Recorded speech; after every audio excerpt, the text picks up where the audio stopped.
Olá, prezados estudantes. Nós estamos aí chegando à nossa quinta aula, nossa quinta microaula, né? O microonline, né? Psicologia da educação. E o tema que nós escolhemos hoje é falar sobre behaviorismo ou comportamentalismo, não é? Então, esse é um dos temas que foram tratados através do estudo que vocês fizeram, e nós, então, vamos falar aqui um pouquinho sobre eles. Então, é muito importante, né, dizer qual o nosso lugar, onde a gente se encontra. A gente se encontra na discussão sobre as teorias da aprendizagem. E das teorias da aprendizagem, nós vamos ali identificar que existem as correntes humanistas, as cognitivas e as comportamentais. Então, quando nós falamos em behaviorismo, nós estamos norteando para as comportamentais. Não é? Bom, então, sobre behavior, né, significa o comportamento, behaviorismo, comportamentalismo, nós vamos perceber várias denominações, né, para o behaviorismo.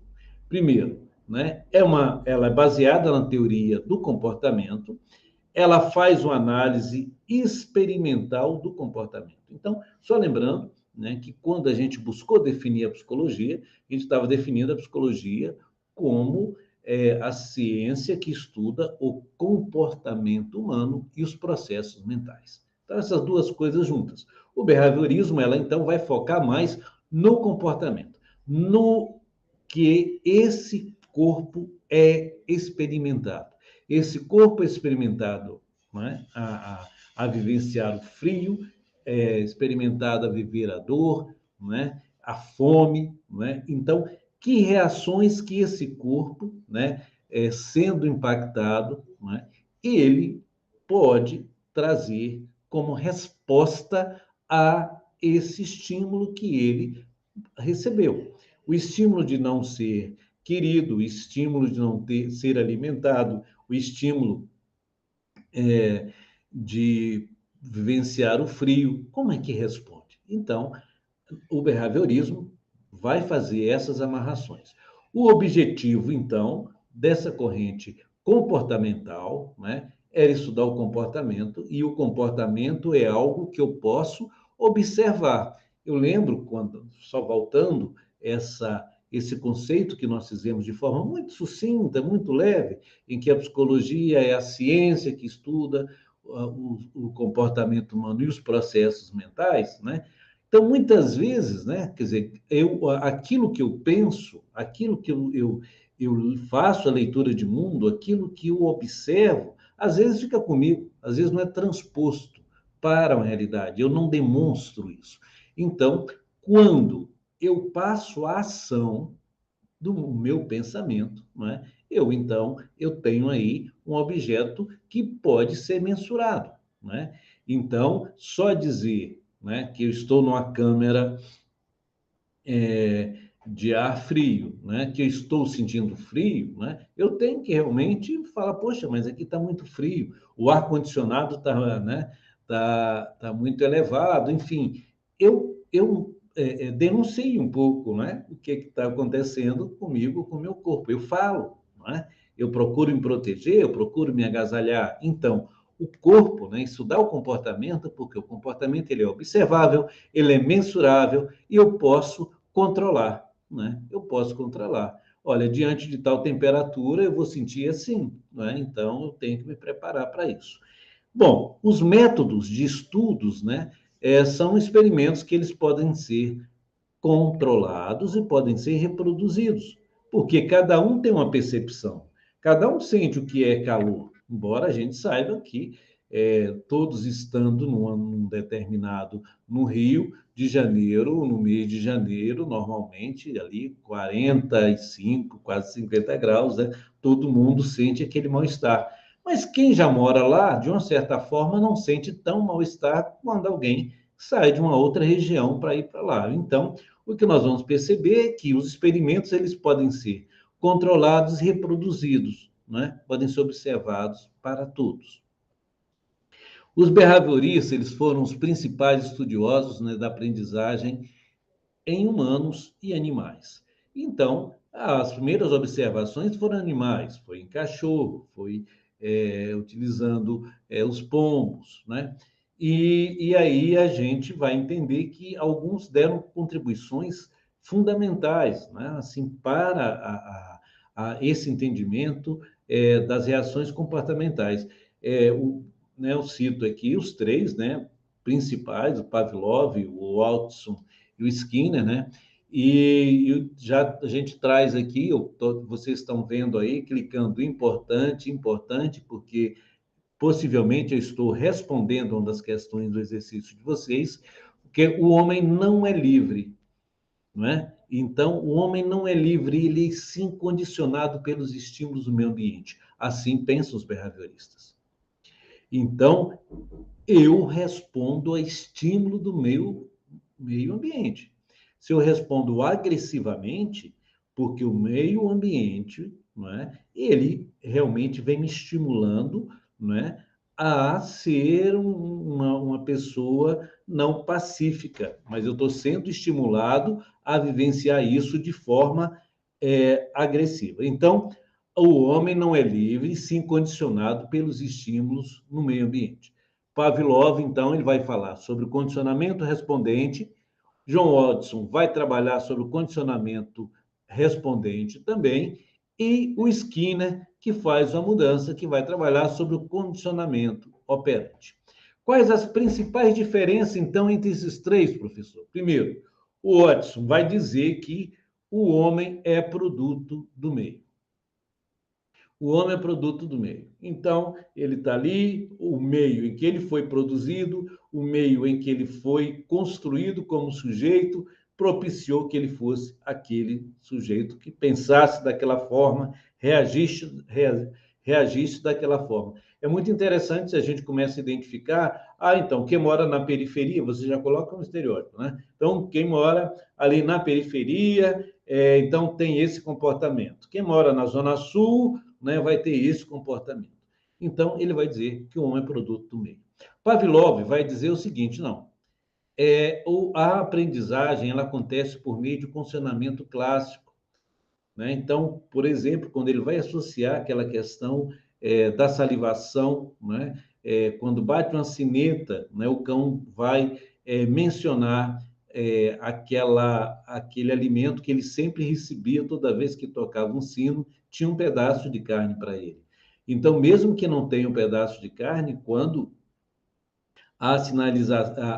bate-se a sineta, ele já saliva. Então, foi um dos exemplos que ele fez em laboratório, né? Mas ele vai sempre focar, o Pavlov, né?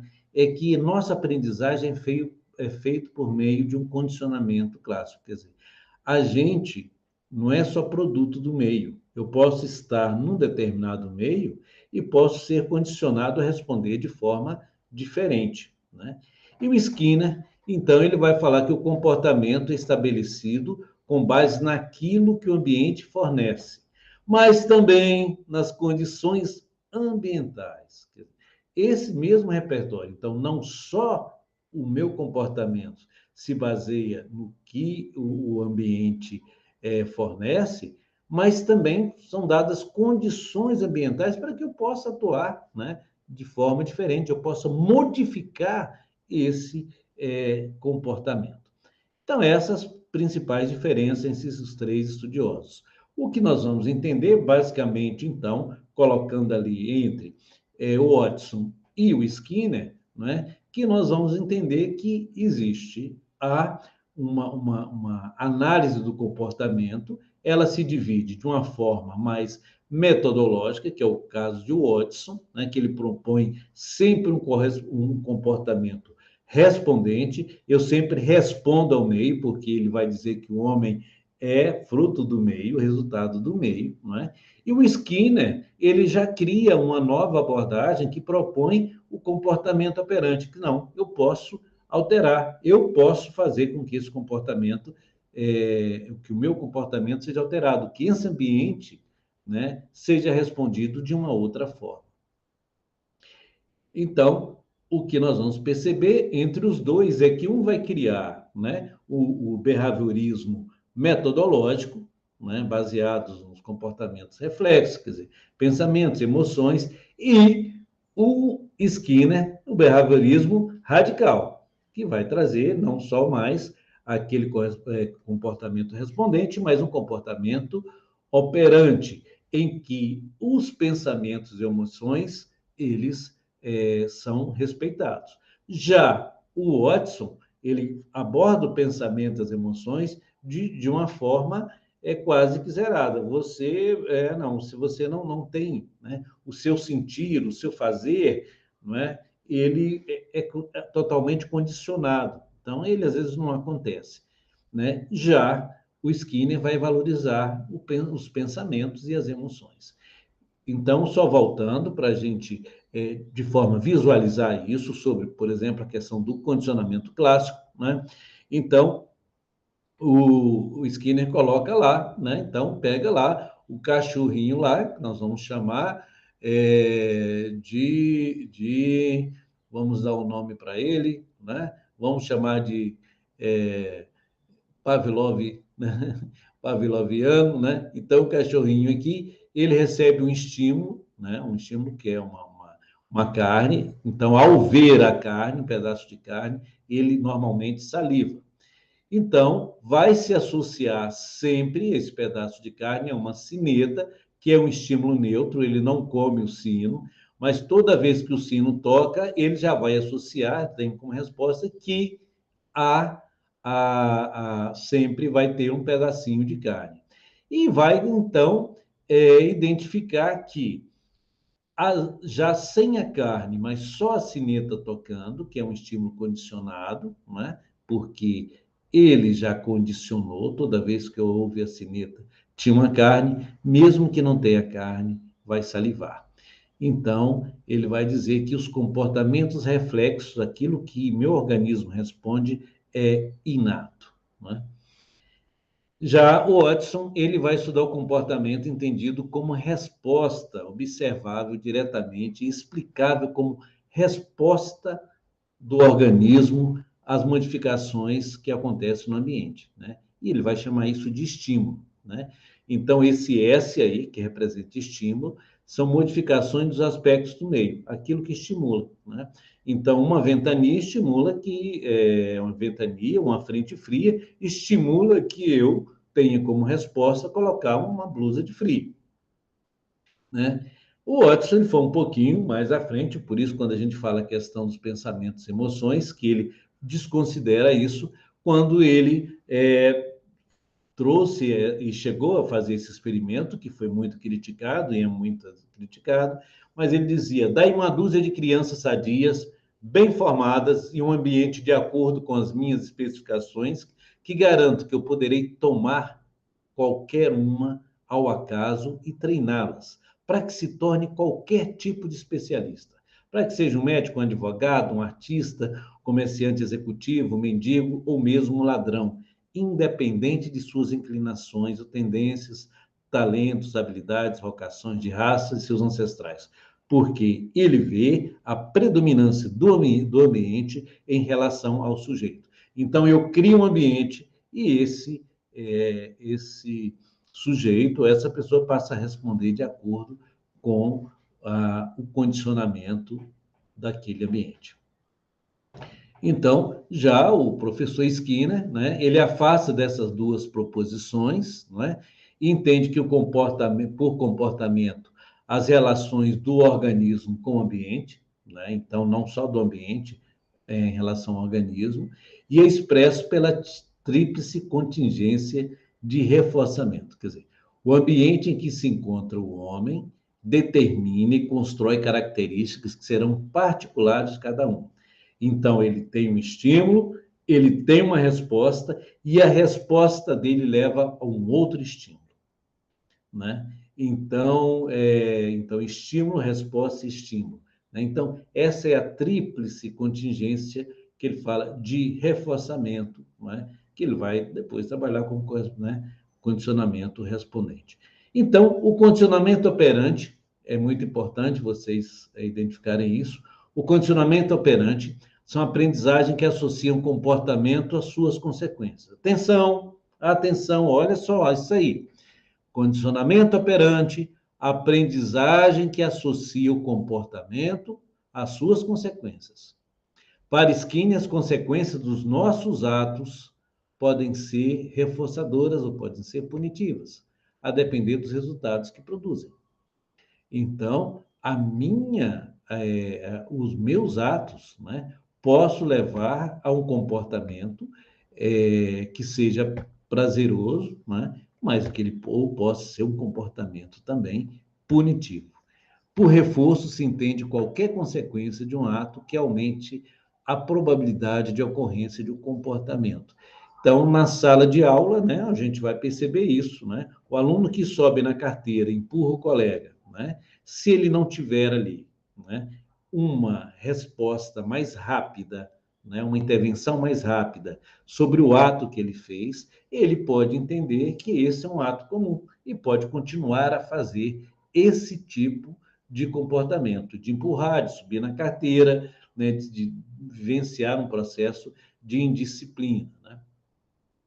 Para fechar, então, os estudantes não aprendem simplesmente quando alguma coisa lhes é mostrada ou contada. Então, nas vidas de cada um, na vida cotidiana, se comportam e aprendem por causas e consequências dos seus atos.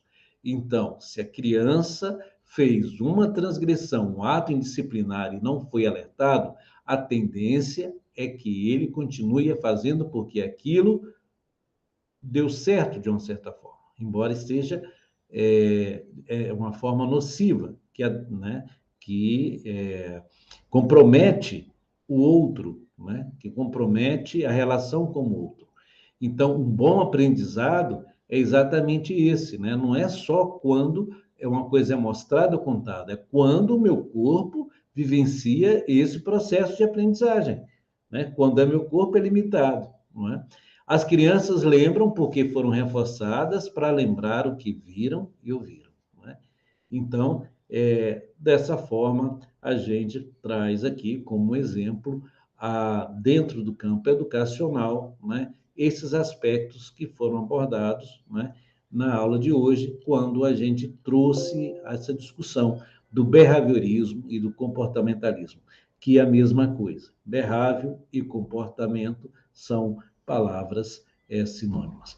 Eu quero agradecer imensamente a presença de vocês e desejar, né, aí um próximo encontro para todos nós. Tá bom? Um grande abraço e até a próxima.